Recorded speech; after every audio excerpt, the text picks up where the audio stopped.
Hello guys, I'm Savvy and welcome back to another Destiny 2 video. In this one, I'm going to be sharing with you guys my build for Arc. More specifically, we're going to be going over a Stormtrance build that I have. We can go over the Chaos Reach one, but I think I'll save that for a separate video because this one, since Chaos Reach isn't really as good as I think it should be, Stormtrance is definitely one of the better ones since roaming supers did get a buff recently.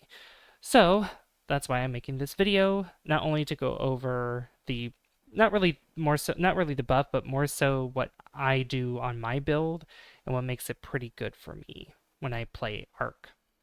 We're not going to be focusing on the weapons, but we're going to be focusing on my exotic that I use for this, as well as the fragments and the aspects. So let's dive right in. So the first thing we want to look at is my exotic helmet. So I use the Crown of Tempests, which if you're familiar with Crown of Tempests, if you use it a lot, you'll know exactly what it does. But for those that don't, I will read it to you and we'll demonstrate that in a little bit. But what this does is it has conduction tines. Arc ability or Jolt final blows increase the recharge rate of your arc abilities and extend the duration of Stormtrance. Now, when you pop your super, it's actually going to be really, really good because the more ads that you kill with your super, the longer your super is going to last. So we'll demonstrate that later, but we're going to go in more in depth, and I'll be demonstrating these as we go through each one. So in our subclass, we have our abilities, we have our aspects, and our fragments. So for abilities, it's pretty self-explanatory with some of these.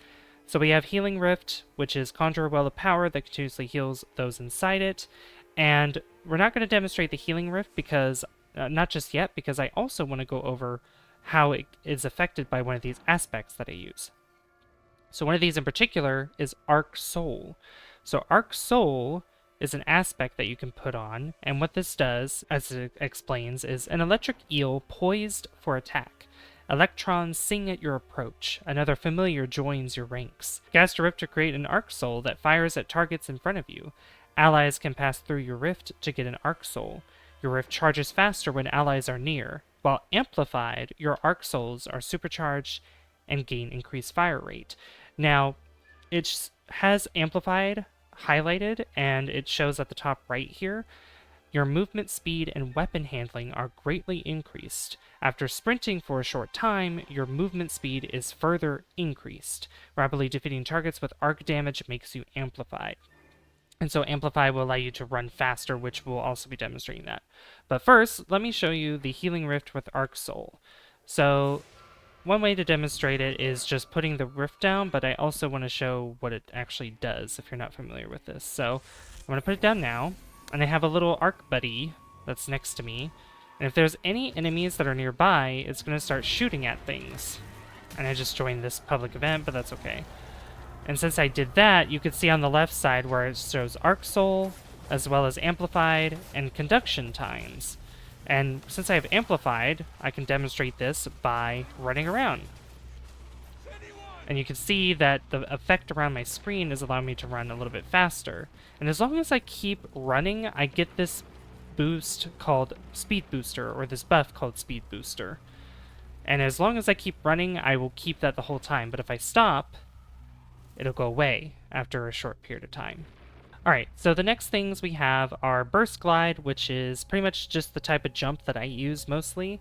So there's Balance Glide and Strafe Glide that you could use as well, but I always use Burst Glide on all of my subclasses, only because I like the boost it gives when you get the initial jump. It gives me more speed, and since I've had a lot more experience with Warlock, it allows me, I'm better at using this jump, and I just am able to manage it a lot better.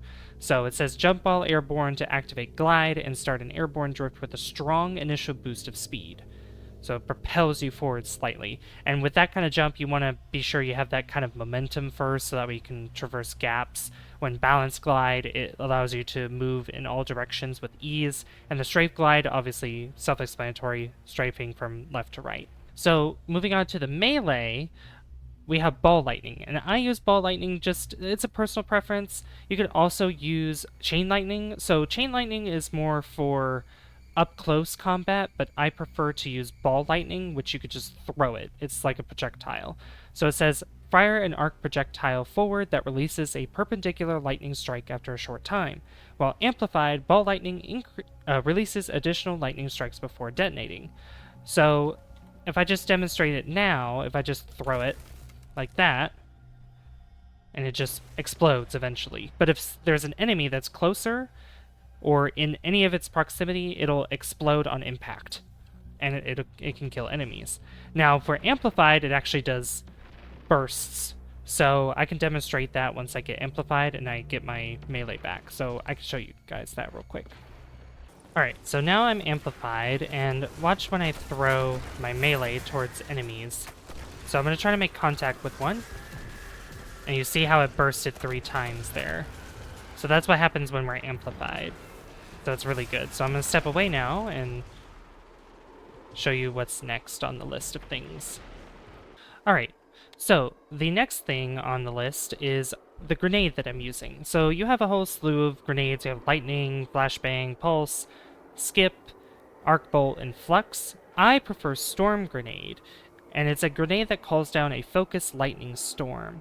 Now this is also very important because of a fragment that we use for this. So for example, this fragment here, I use Spark of Shock. It says your arc grenades jolt targets. And for the explanation for jolted is the target is energized with destructive arc light. They take additional damage while jolted and chain lightning to nearby targets. Jolt damage causes overload champions to be stunned. And I use this a lot, especially for higher difficulty activities. It's really good if you come across champions, you can just throw your arc grenade and it will stun them, and it'll also keep them stunned for...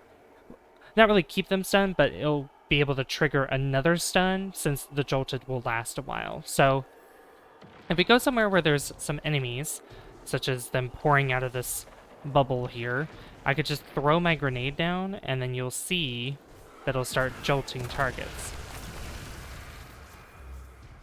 So, and thrall usually isn't the best kind of way to, you know, demonstrate it because they are pretty weak. So it might be best if we used maybe better targets, maybe somewhere, maybe in a lost sector. So I could show you guys that in a lost sector instead, because it's probably better to demonstrate that. So I'm going to go to the K1 Revelation and show you guys there. Alright, so this is a good spot to throw my grenade. And you can see how that tethered to enemies there.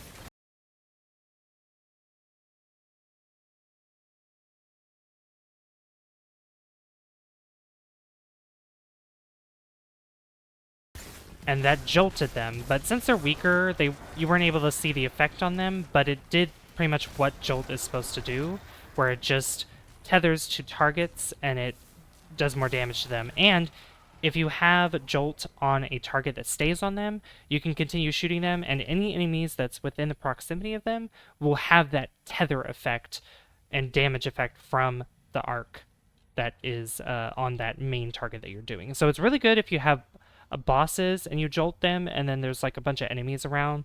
It'll just, with that jolting, it'll just tether damage to other enemies around the boss. So it's just really good that way. Alright, so the abilities are done. We're halfway done with the aspects, and we are a fourth of the way done with the fragments. So going over the next bits here, we're going to go with the next aspect, which is Electrostatic Mind. A long-forgotten experiment that draws strange adherents, bring to mind the products of its charge. Defeating targets with arc abilities or defeating jolted or blinded targets creates an Ionic Trace. And you've seen those Ionic Traces that would come towards me, that would give me amplified. It's really good. So if you kill anything with a lot of arc abilities, you'll get that, especially if you have Electrostatic Mind available or equipped. Collecting an Ionic Trace makes you amplified, and that was also demonstrated as well. And you could see that we have the explanation for amplified and jolted, but we also have two different ones here. Ionic Trace and Blind. So Ionic Trace is a bolt of pure arc energy that travels along the ground, seeking towards its creator. When picked up, Ionic Traces grant ability energy. So it'll both give you amplified and ability energy, and you saw that they would come towards me and give me more energy. And then we have Blind. Combatants are disoriented and cannot fire their weapons. Opposing Guardian's HUD is removed and their vision is obscured. When blinded, unstoppable champions are stunned. So yeah, this is also really good too. And what's great about it is that when I use my super, there's a landfall that happens below me, and I'll be demonstrating that here soonish. It'll happen below, and any enemies that are down there and don't die from that initial burst will be blinded, and they'll be obviously looking around like, oh, what happened?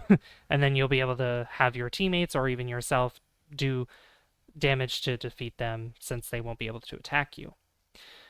But for the fragments, we have Spark of Volts. Finishers make you amplified, so that's pretty self-explanatory. If you do finishers on an enemy health is low, you do a finisher, it gives you amplification or amplified. And it gives you plus 10 recovery as well. Now the thing with Spark of Shock, it gives you minus 10 discipline, but if you have a build that has Artifice Armor or something that you could put more perks into, then, or mods, I should say, put more mods into, then you should be able to have triple 100s, which I have over 100 for each of these, so I might be able to kind of mess with the artifice part of those mods where I can add 3 to another area like intellect or something. For Spark of Resistance is pretty self-explanatory. While surrounded by combatants who are more resistant to incoming damage, gives you plus 10 strength, so if you want to do more melee stuff, it's really good. It's really good just to have this on its own anyway, just because of what it does.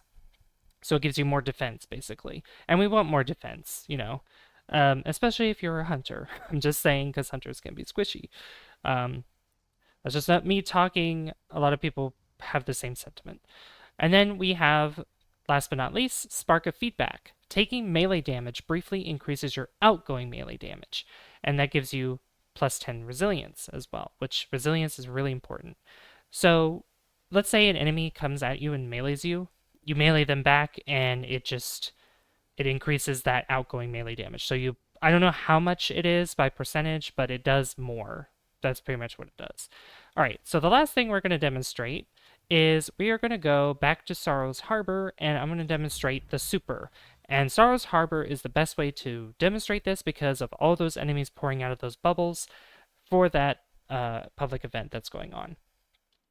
All right, so I'm just going to pop my super. So I'm going to do this, and I do a landfall there, but then I'll start just killing anything that comes out of this bubble here. And as you can see, my super is very slowly going down is what I'm trying to say. And as long as I have enemies that I can continuously kill, it will just go down this slowly.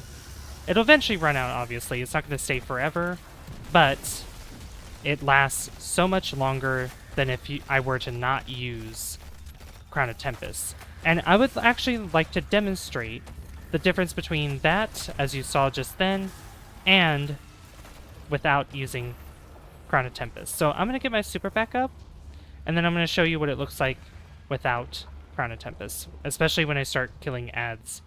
Alright, so I'm not using a helmet here, and I have my super back, so what I could easily do is just start using my super, so I'm just going to pop it here. And you can see that I'm killing things, but look how fast my super is going down. Way, way different. Much different speed than if I were to use Crown of Tempest. And obviously Stormtrance is very much used for ad clearing, so Crown of Tempest makes it so much better, lasts a lot longer, and it's not really good for damage, but if it's able to prolong that long, you could probably do a little bit of extra damage if you run out of ammo or something and your super is your last resort. As long as you have ads around that consistently come by and you're able to get them with the super, you should be okay. Alright, I think that's going to be the end of the overview of my subclass that I use, my Arc subclass for Stormtrance that I use in the game. Now, consider that even though I do use these abilities, aspects, and fragments, does not mean that you have to. This is what I use because this is what works best for me when I'm using my Stormtrance, or I'm using Stormcaller and Stormtrance Super. I will be going over the Chaos Reach one, which I do have a build for that. I don't use it as much because obviously Chaos Reach isn't really as good as it used to be back in the day, but I'd still like to go over it. And if you guys want me to go over any other subclasses, you can let me know in the comments down below. Or if you did enjoy this one and want to see more build show-offs that I do for my Warlock, you can leave a like on the video. And don't forget to hit subscribe as well, because that lets me know that you guys enjoy the content on the channel and would like to see more. You can also hit that notification bell to be notified when I upload a video, which I upload one every single day. So you'll be notified of a video that gets uploaded every day. Pretty self-explanatory. And I'd like to give a shout out to my friend Bear Medley for being a member of the channel, and you can become a member too by hitting the join button down below. I've been Savvy, and I'll see you guys in the next one. Bye guys. See you later.